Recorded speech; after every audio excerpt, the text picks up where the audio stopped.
Coming at you with hard-hitting analysis of every fight on every UFC card, this is your source for everything you need to know for your daily fantasy MMA lineups.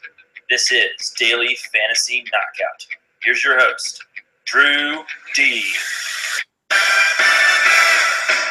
All right, folks, how we doing? We're back at it again for another episode of Daily Fantasy Knockout. I'm your host, Drew Dean. As always, I'm here with my co-host, Josh Stonewall Stillman. Josh, what's going on, man? Good, dude. I've been living the solo life here this week, so I've been trying to get the fight picks in, doing the research and stuff. I tweeted out Thursday evening that I would be getting the podcast up, but my internet for the whole building cut out, so I couldn't. That's why we're getting it on Friday. So I hope you're still listening. But yeah, let's get into it. I'm ready to go. Sounds good, man. All right, we're going to go over UFC on Fox 20 today. Josh is going to be carrying the majority of the analysis today. I had surgery a couple weeks ago, so I've been kind of laid up. All is well, so let's dive right in. All's well except that mustache, dude. That's I'm off work for 6 weeks. I'm going to let it ride, I think. Yeah, but probably going to need to shave that before you show your face in the office again, bro. It's nah. Well, whatever. It's not a fashion podcast, obviously. All right, first fight of the evening.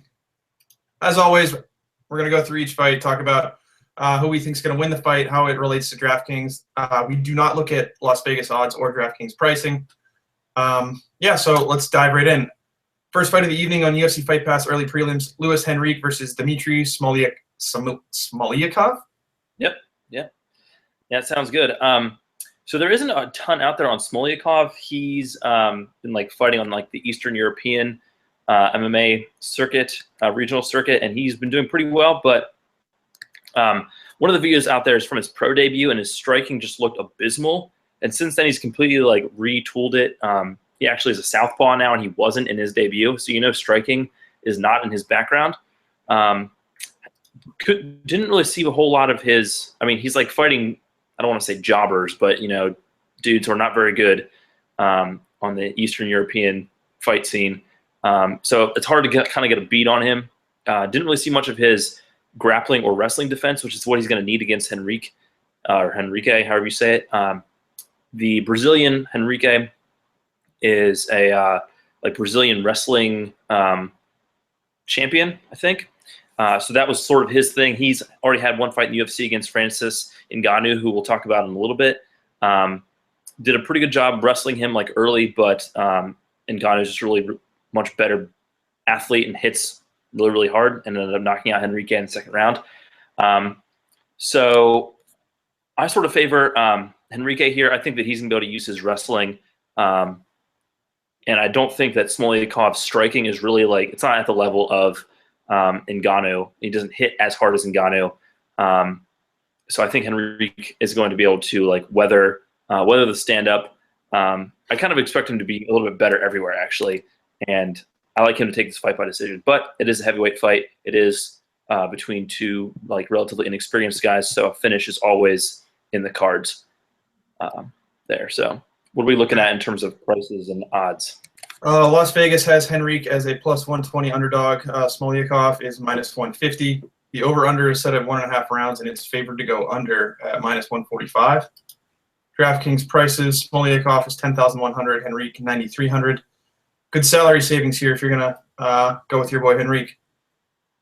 Yeah, so Vegas disagrees with me completely, I see, which is fine. That happens sometimes. Kind of surprised that that they're giving Smolly, is making his debut. Maybe it's because Henrique got knocked out in brutal fashion in his first fight, and so the odds makers don't think much of him. But yeah, I prefer Henrique here. This is probably more of a GPP play, obviously being a heavyweight fight and looking at the over/under as being favored to go under 1.5 rounds. So you probably want to play this. Obviously, this is a GPP play. I favor Henrique, not just because of the salary relief, but I like him, period, based on the film that I saw on Smolyakov. So that's sort of my take. But given how much of a kind of a wild card Smolyakov is, since there isn't a whole lot out there on him, I might be a little bit more tentative to play this fight really heavily. So. All right, yeah, I agree. GPP play. Heavyweight bout. All right, let's move on. Jim Allers versus Jason Knight. This is a featherweight, I believe, right? Yep, featherweight 3-round fight. Yeah, so I kind of prefer Allers in this fight, but I definitely I'm a little bit worried about picking him here. He showed in his fight with Chad Skelly that he just doesn't move his head at all. So he gets hit a lot. He's got a pretty good chin, and Skelly has kind of underrated power, but he just gets hit far too often. He's apparently a Brazilian Jiu-Jitsu black belt, which is going to a big deal in this fight because he is a very, very good grappler in his own right. So kind of has some of the same issues standing as Allers does. He doesn't really move his head a whole lot. He's there to get countered very, very easily. He has his chin up as he throws. He's not super dangerous on the feet, but he trains with Alan Belcher, so his striking should be improving. He's had one fight in the UFC, and he got worked over on the ground by Tatsuya Kawajiri. Part of the problem was that he was way too content to go to his back. Knight was, that is. I mean, he pulled guard on a couple of occasions against Kawajiri, who is the crusher and known for top position, grappling and bashing on people. And that's exactly what he did against Knight. Then when Knight wasn't pulling guard, he was getting – and so I think that's going to be kind of the the turning point, or the important facet here, is that I think Allers is going to have the wrestling advantage. The grappling might be sort of a stalemate. Knight really likes the rubber guard from his back and is dangerous from his back, but Allers is very, very strong. Hasn't really looked like he's ever been in any real danger of being submitted. Against his UFC debut against Alan Omer, he kind of traded takedowns with him, but he was never really put in much grappling standpoint than Knight. So while it's standing, it's going to be a little bit of a coin flip, because either guy could – they both hit pretty hard. Either guy could connect, flush, knock the other dude out. That would not really surprise me that much. But I think Allers is stronger. He's got better wrestling. And Knight is too content to play off his – that's going to be his downfall here. I think that Allers wins a decision. All right. Allers comes in at -155. And Jason Knight comes in at +125. The over-under is 2.5 rounds. Favored to go over at -220. DraftKings has Jim Allers at a pretty steep 10,600 and Knight at 8,800.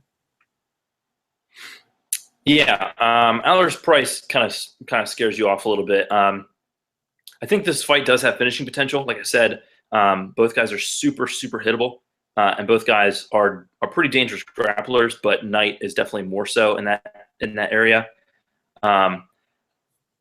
So I don't know that I'll be playing too much of this fight. Perhaps Knight in GBPs because he's so cheap. At 8,800, fights go to decision. So catch Allers from his back or land something big on the feet.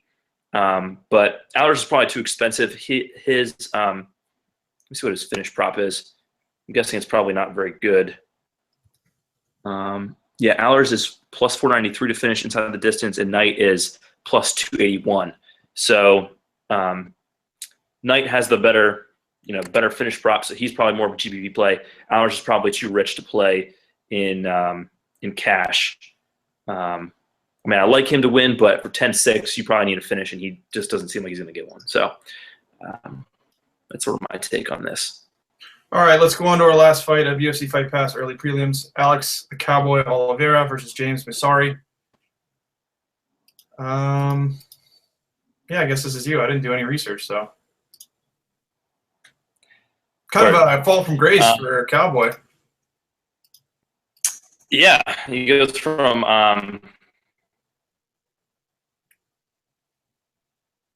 for forever, so whatever. Yeah, I'm probably going to call it our card. But he is the one, so there's some prestige, I guess, comes along with that because they're trying to push that platform. But whatever. Anyway, I like him in this fight pretty big. So here's sort of the deal with that. Muntasri is a striker. I forget exactly what his discipline is. But in any case, his problem is that he doesn't really have great lateral movement, and so that to the cage far too easily, which will allow Oliveira to close the distance and work his clinch game or his takedowns.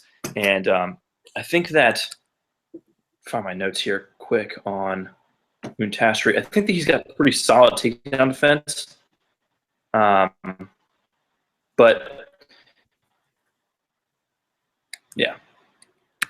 yeah. So Muntasri has done a pretty good job in the UFC of kind of fending off takedowns for the most part. But like I said, his lateral movement is not very good, so he gets backed up to the cage far too much. He can't like put his striking to full use.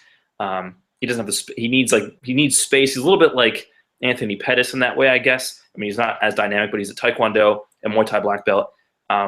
He's got big power. But he backs himself to the cage too much, and so he doesn't have the space to kind of work actually striking. And Oliveira is super strong, probably hits even harder standing up than Muntasri does. He does a good job of fighting long, and he's just brutal in the clinch. He's but also very strong, and so I expect him to kind of like beat up Muntasri in the clinch, work takedowns, and potentially get a clear decision or a late stoppage on like ground and pound or something. Okay, let's take a look at Las Vegas odds. Oliveira comes in at -220, and Musari is +175. The over/under is set at 1.5, and it's favored to go over at -170. The under is +140. DraftKings, Oliveira comes in at 10,700, and Musari comes in at 8,700. Yeah, so I like Oliveira here, even for his price. I think that he, that finish prop sort of. I was thinking like a decision or late stoppage. I was saying more in that second or third round, and I am on board with that. One last note about the matchup: Oliveira's, I guess, Achilles' heel so far in the UFC has been his submission grappling defense. Once Cowboy Cerrone, I should say, got him down to the ground, he wrapped him up in a triangle pretty quickly. Gilbert Burns was able to submit Cowboy Oliveira in the third round of their fight after getting beat up for the first couple rounds. That's Oliveira's history is not equipped to exploit that at all. He doesn't go for takedowns, doesn't go for submissions. So he's going to get, like I said, I think he's going to get worked over. Oliveira, I'm on board. I'm on board with Oliveira here. What's Muntasri's finish prop? Does he have a shot here? Muntasri has a +309 finish prop, while Oliveira's is +154. So, yeah, I don't know. I probably will kind of stay away from Muntasri.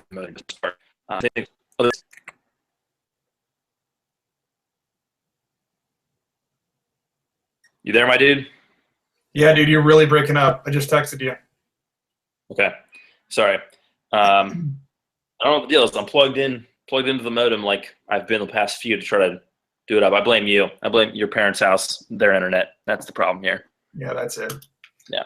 All right, we're moving on. Michael Prazeres versus JC Cottrell. Okay, so Cottrell is not getting an easy first UFC fight here.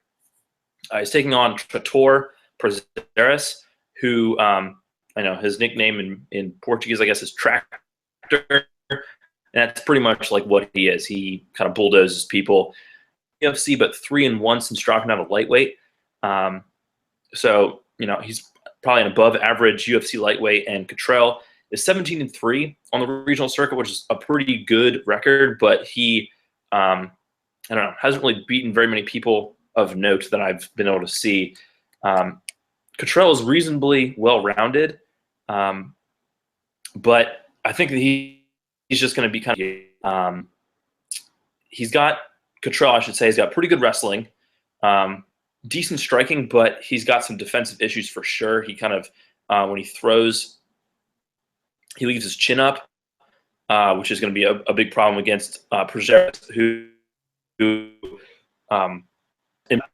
since coming into the UFC and throws really, really hard hooks.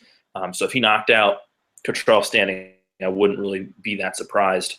But Projeris is also super strong, Brazilian Jiu-Jitsu black belt. So I see him kind of like owning this fight. Despite, I don't think Cottrell is just like that level of an athlete. That I think he's sort of got a bad matchup here against a super strong dude.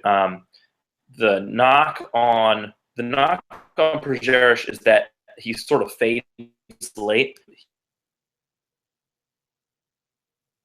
Fights that I saw, so he's not really going to be able to exploit that if he can even survive the first couple rounds. But I like Projeris to get a stoppage here, to either touch Cottrell on the feet or just kind of bulldoze him on the ground. For how good Cottrell's wrestling looked. I mean, it's kind of hard to tell in the regional scene just how good it's going to be. I mean, he was double legging people pretty easily. He gets into the fence and picks them up and slams them on the ground. So it looks impressive, but it's kind of hard to tell how he'll do against a UFC caliber dude, especially one as like built like a fire hydrant like Projeris is. He's going to be really hard to take down. So I like Projeris pretty much everywhere here. I like him to get the stoppage within a couple of rounds. All right, good stuff. Let's look at Vegas. Cottrell comes in at +180. Projeris comes in at -230. The over-under is 2.5 rounds. It's favored to go with the distance at -230. DraftKings has Cottrell at 8,500 and Projeris at 10,900.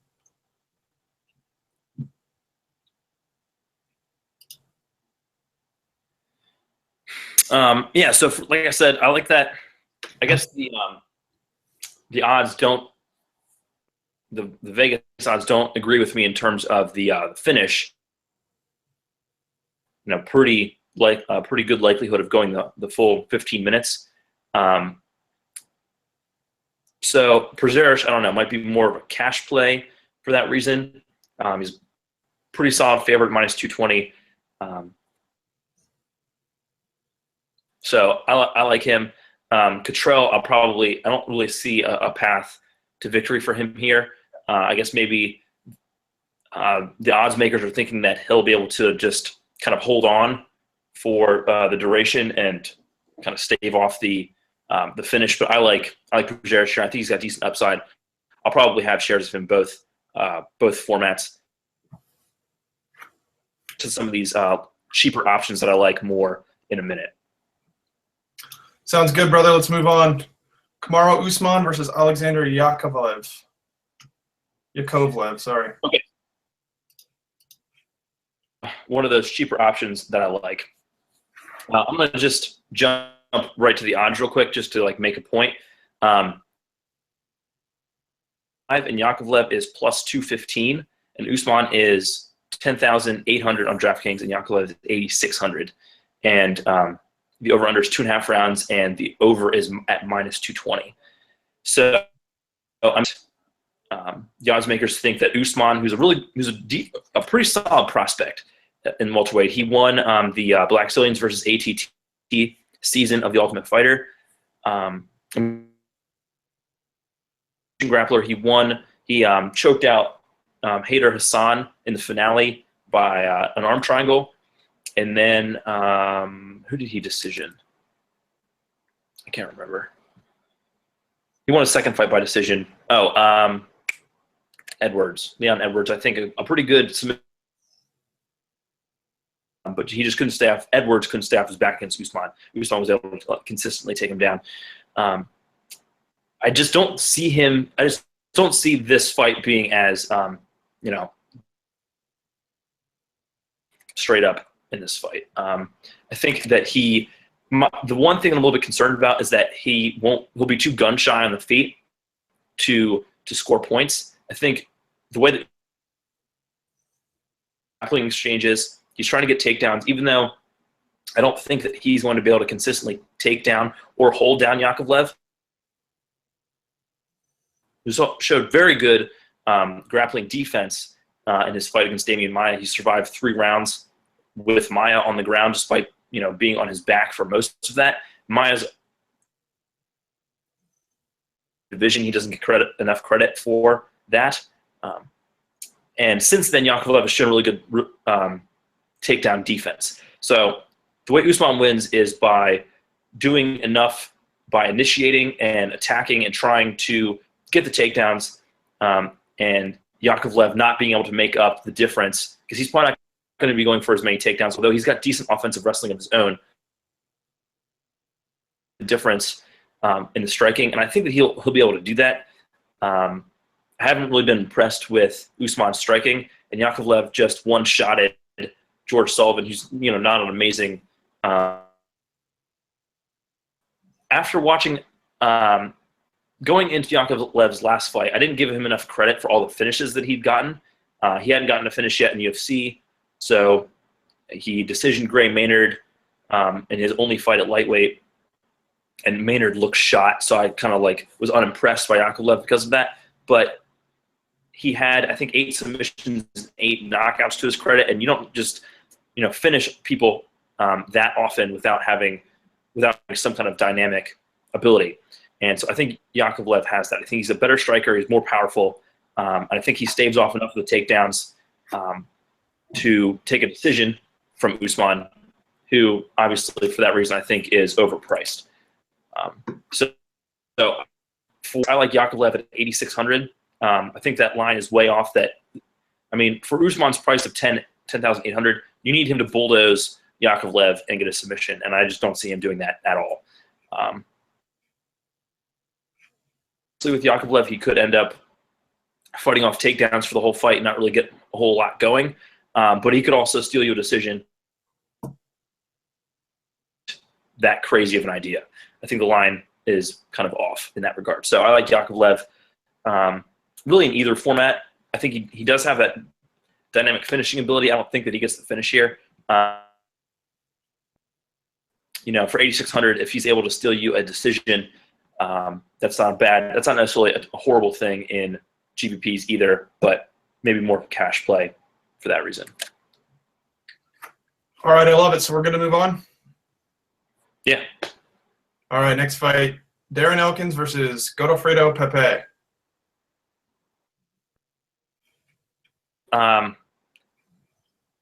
Do you remember Elkins?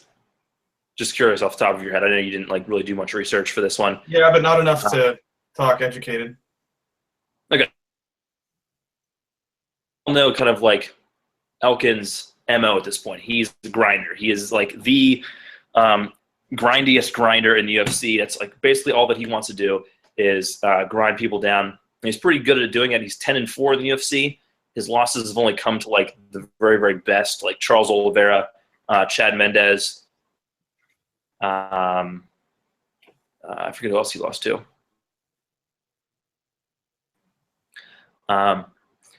So it's the grinder versus the dynamic fighter here in Pepe. Pepe is very, very dynamic.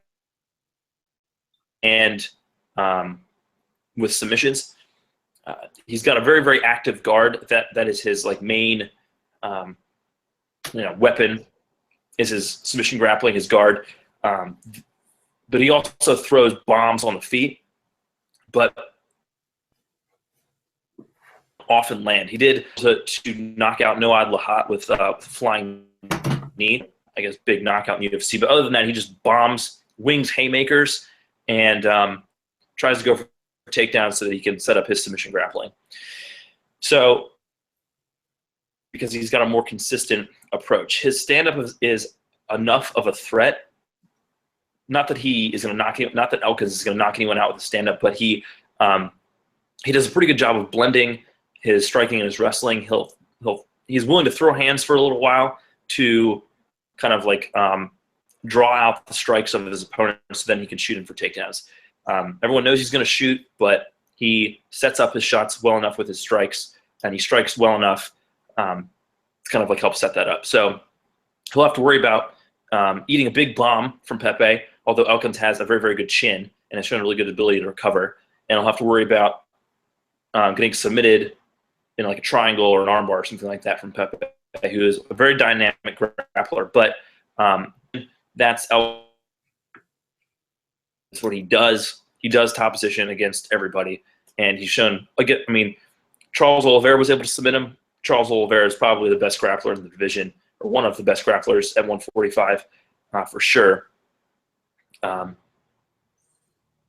Elkins is going to know that Pepe is going to try to be throwing up submissions from his back. So I like Elkins to take this by a decision, though there is a little bit of risk there.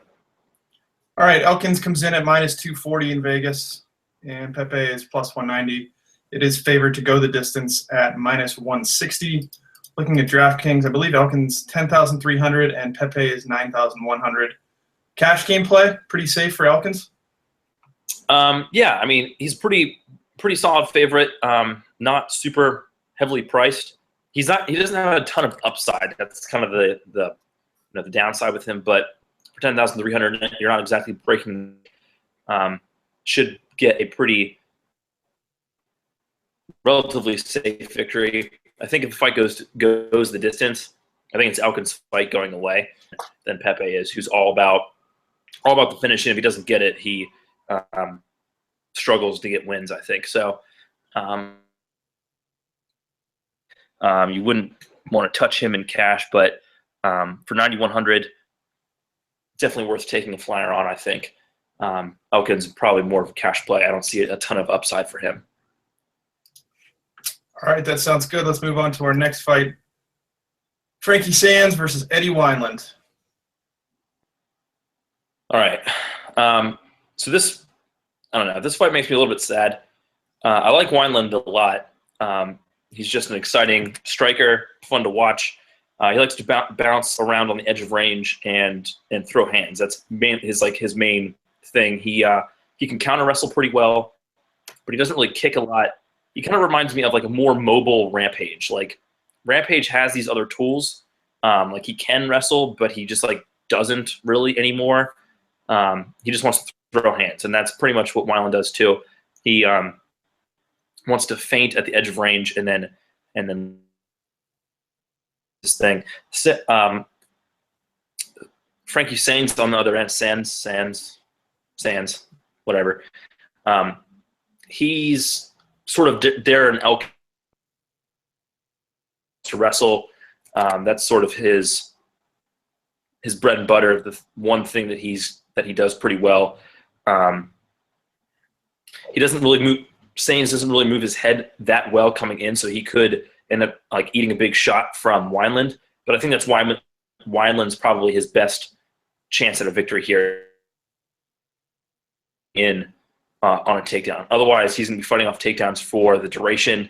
And he looked a little bit gun-shy in his last fight. Wineland did against Brian Caraway, who's a similar kind of fighter as Sands is.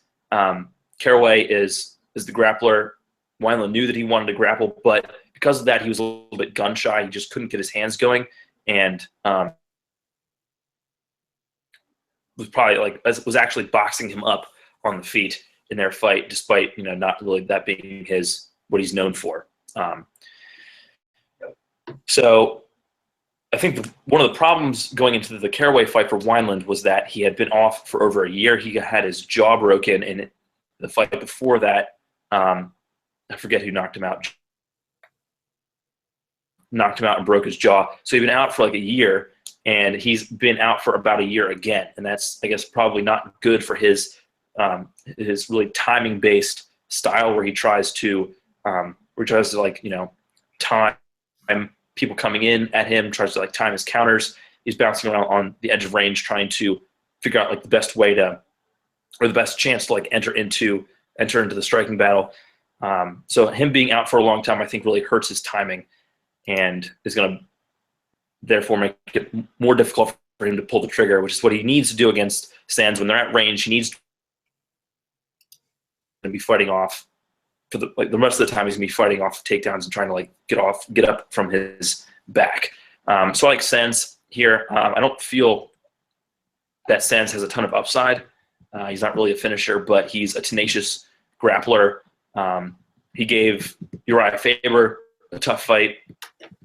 Faber's obviously really ends here by decision. All right, let's look at Vegas. Sands comes in at -155. Wineland is +125. It's favored to go the distance, -220. DraftKings, Elkins comes in. I'm sorry, not Elkins. Sands comes in at 10,000, and Wineland is 9,400. Another cheap cash game play, maybe better than Elkins. Sands isn't as big of a favorite as Elkins is. Elkins is a more hefty favorite, but yeah, I see a similar kind of path here to a win for Sands. So yeah, he might be a little bit of a salary relief to get you kind of like a similar kind of output as Elkins. I think Elkins is a little bit more active on the ground, but he's gonna have to be really careful trying to strike trying to punch Pepe on the ground, because Pepe will just be throwing up submission attempts the whole time. So yeah, so I could see that. Sands might give you a little bit of relief there, salary-wise. Wineland, again, I think, just by this, those are fights where you don't mind rolling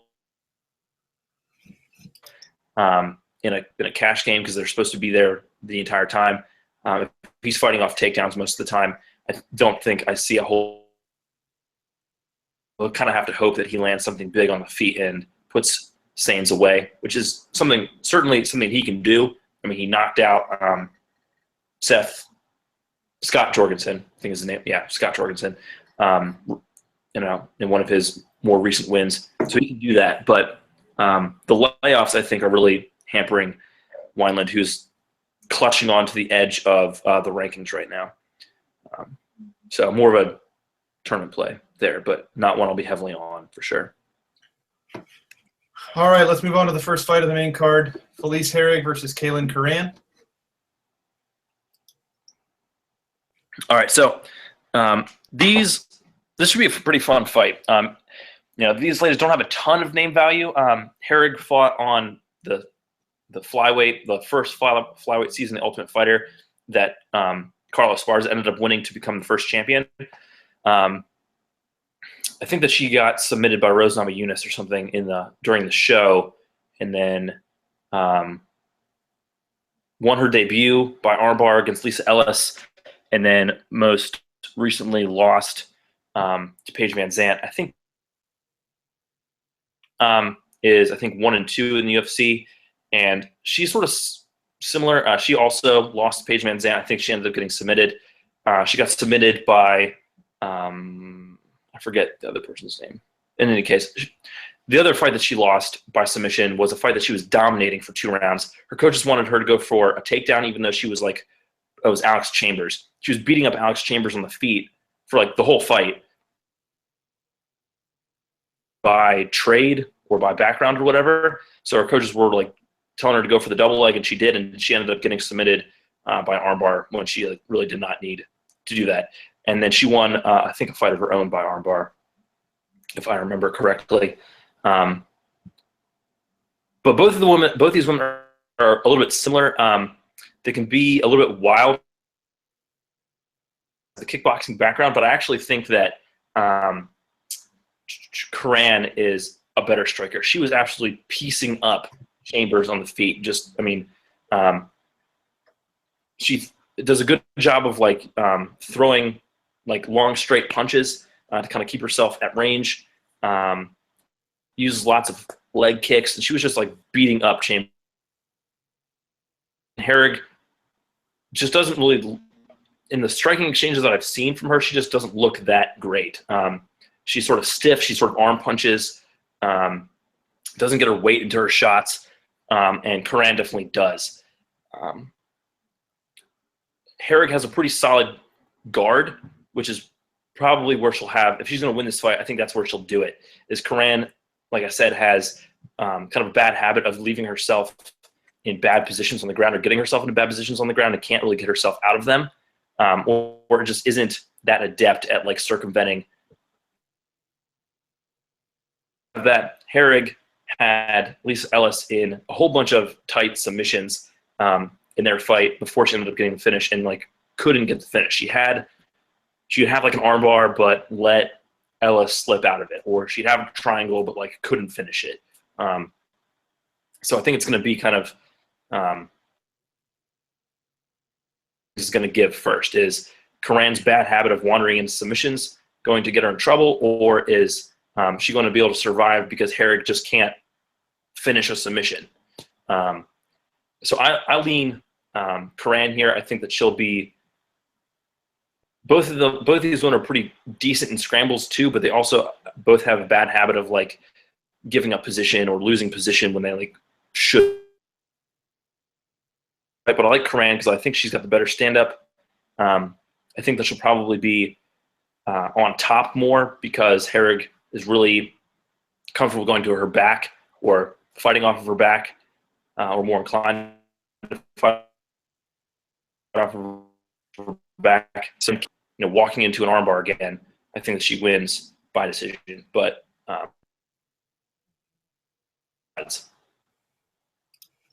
all right, looking at Vegas, both are minus 115. It's favored to go to the decision at minus 200. And pricing on DraftKings, Felice Herrig comes in at 9,600 and Karan comes in at 9,800. Yeah, so those pick'em odds, if you can get the right one and they happen to get a finish here, that would be, clutch. I like Karan. They're priced basically the same. So I'm fine taking her for just $200 more because I think that she wins the fight. So I'm on Karan here. Although one in cash very much because both women are just, pretty risky. I think either one of them could get finished and it wouldn't be the least bit surprising. Tournaments, I think I'll go this way for sure. Maybe Karan and cash as the fight is favored to go the distance. But probably more of a tournament play. All right, I love it. Let's move on. Francis the Predator Ngannou versus Bohan Mijatovic. I think this should be a quick analysis. Yeah, so Ngannou should be able to smash up Mijatovic. Let's go with that. Pretty easily. Let me look at my notes real quick on Mijatovic. It's been a few days since I looked at him. Okay. So in most of the fights that I saw of him, the way that he wins is he uses some sort of judo like trip to get the fight to the ground. He's got, I think he's got a black belt in judo, I think. But he's very, very good in the clinch from the body lock. He gets trips, inside, outside trips, very, very well. And then he gets in side control or mount and then just bashes on dudes. And that's how he wins fights. And I just don't see him being able to do that. Ngannou's basically fought two wrestlers already and stopped both of them. Curtis Blades is almost assured. So I don't think that Ngannou is a lot bigger, a lot longer, a lot stronger, I think. So he's going to be able to fend off the takedowns, use his leverage and his reach advantage and power advantage on the feet, I think, in a round or two. Mijatovic will throw power punches, but I mean, he's mostly trying to push his way into the clinch where he can get the takedown and then work ground and pound. Ngannou showed a good ability to avoid getting ground and pounded when he found himself on his back, and a good ability to get up, especially more so in the Blades fight. So, yeah, I like Ngannou here by stoppage. They seem to be trying to like build him up. He's like a relatively young prospect. He's like, I don't know, 30 or 31, which is young for heavyweight. But he has a 9-inch reach advantage on Mihaljevic. So I think that he wins going away here for sure. All right, Vegas agrees. Ngannou comes in at -600. Mihaljevic is +400. The over/under is set at 1.5 rounds, and it's favored to go under at -180. DraftKings, I'm assuming he's the highest priced. Yep, Ngannou's 11,500, and Mihaljevic is 7,900. Yeah. So it is heavyweight.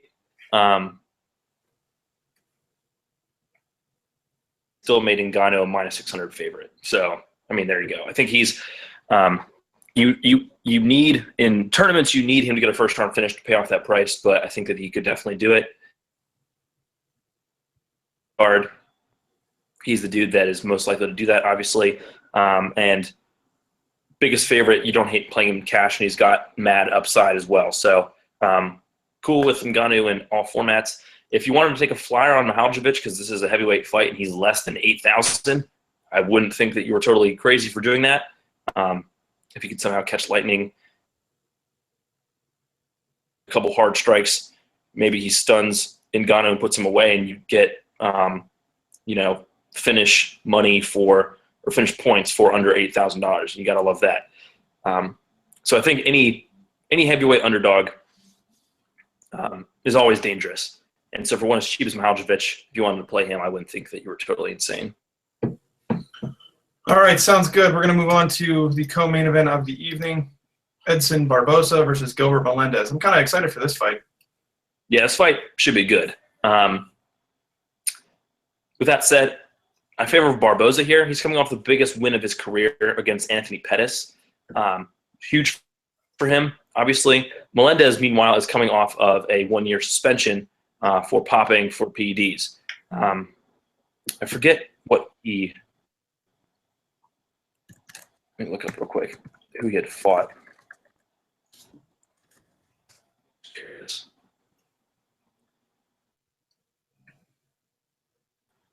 Sorry. Eddie Alvarez was his last fight, and he lost that by split decision. Yeah. So he's only 1-3 in the UFC, but he's fought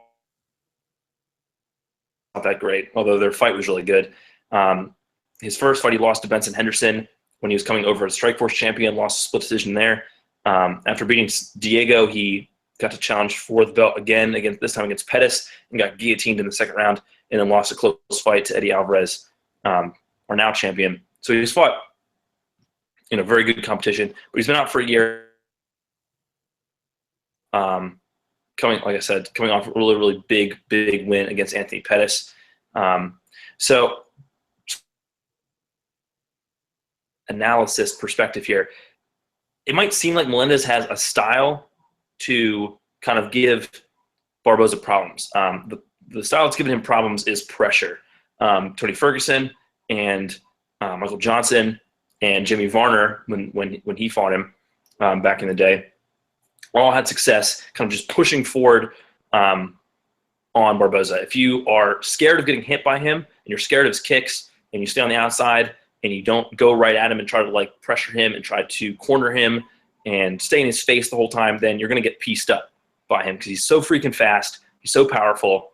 At range, he's going to win. And that's what happened against an outfighter like Barboza, but he doesn't throw as much or maybe even as fast as Barboza does. And so he even got pieced up, and he's like one of the best kickboxers there is. So Melendez is sort of a pressure fighter, but I don't think that he's going to be able to throw enough to really throw off Barboza like Ferguson and Johnson were able to do. They just stayed in his face and were putting hands on him like constantly. Barboza has pretty solid lateral movement, unlike Pettis, who Melendez did have some success with before getting submitted, like pushing him to the fence and throw hands with him. But Barboza has got much better is much better at not getting cornered, much better at circling off and getting back out into open space than Pettis is. So I like Barboza to couple with the fact that Melendez is coming off a year-long suspension. Supposedly isn't on the juice anymore, which would, tend to hurt him, you would think. I like Barboza to win this fight by decision. I think that his volume and is going to beat Melendez. I don't think Melendez is going to be able to hold down Barboza, which is probably what he would need to do. If he can't keep hands in his face the whole time, then he needs to, work his takedowns. And he's very, very good grappler. That's where he would have an advantage. But Barboza's got 84% takedown defense and is good at popping back up. And Melendez isn't, he's more tenacious than necessarily, super dynamic in that area. So, definitely in this one, which is kind of weird to say because Melendez is, for a long, long time was, a consensus top 5 lightweight, and it doesn't seem like he is that anymore. All right, looking at Las Vegas odds, Gilbert Melendez is plus 160. Edson Barboza is minus 200. It's favored to go to the decision, minus 190. Looking at DraftKings, Barboza comes in at 10,400, and Gilbert Melendez comes in at 9,000. Yeah, so I'm wondering, what do you think about stacking this fight in cash? I wouldn't hate it. I was just thinking about that. Yeah. I'm going to get to this, I guess, in a second when we talk about Holm and Shevchenko.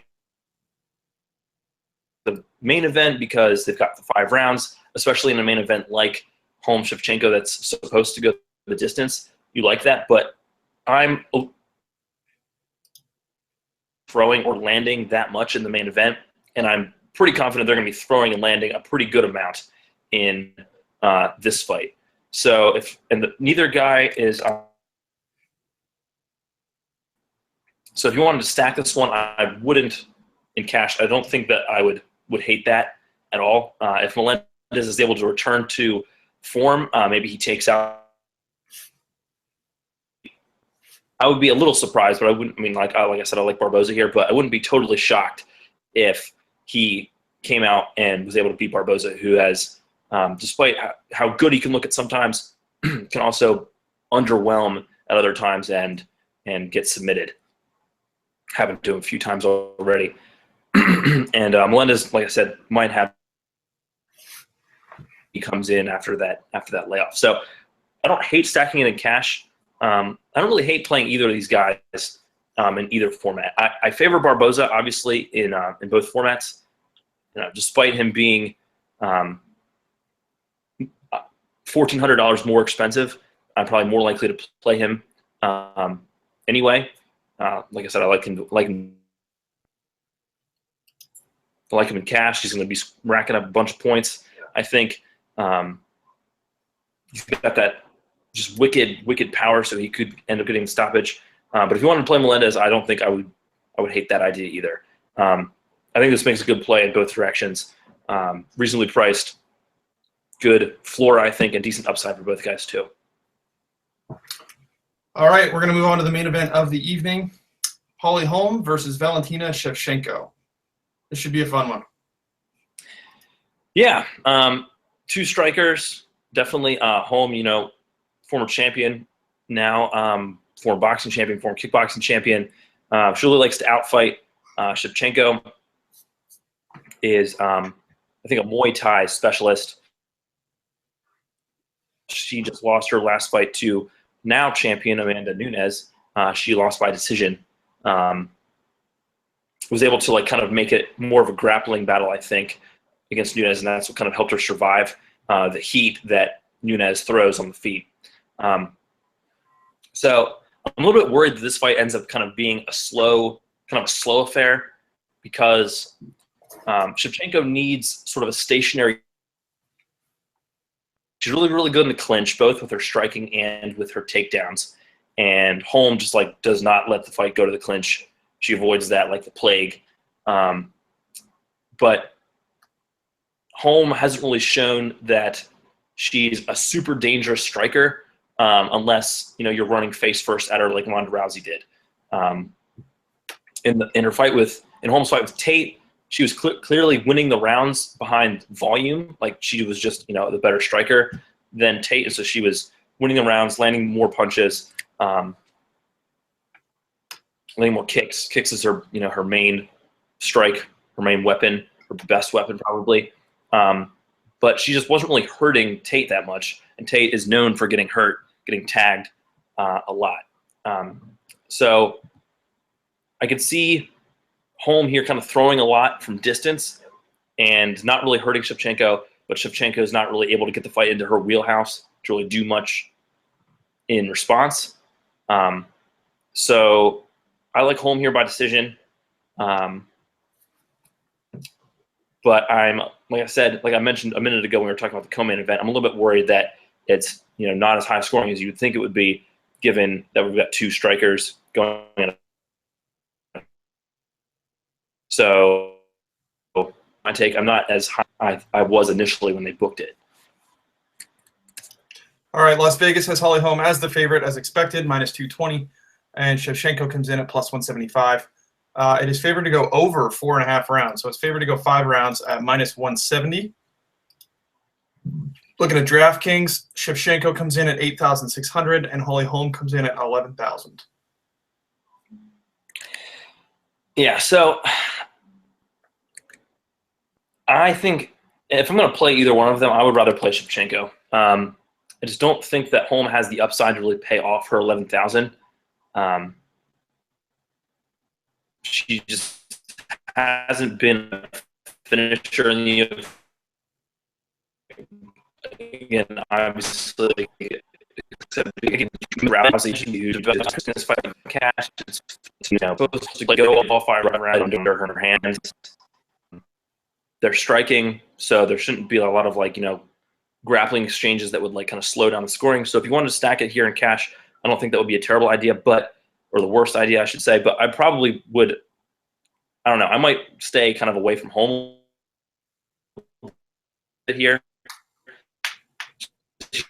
Expensive, I think. Shevchenko, I would much rather play her in cash and get her 5 rounds, even if she ends up losing.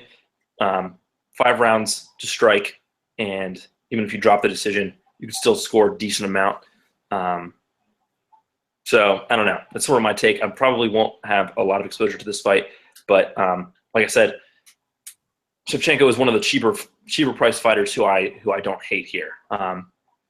Holm just doesn't, even when she's winning fights, she isn't blowing people out of the water.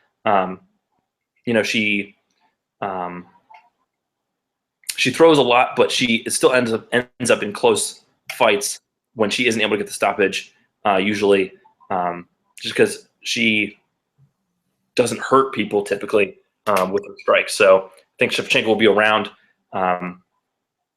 So I like her more as the play. That's sort of my take on this one. All right, I love it. That wraps up our analysis of the card. I don't know if we have any of our picks for today because I didn't pick anything. Like I said, I've been out of the game here for a while. Are we going to do those, or are we going to wait until the next card?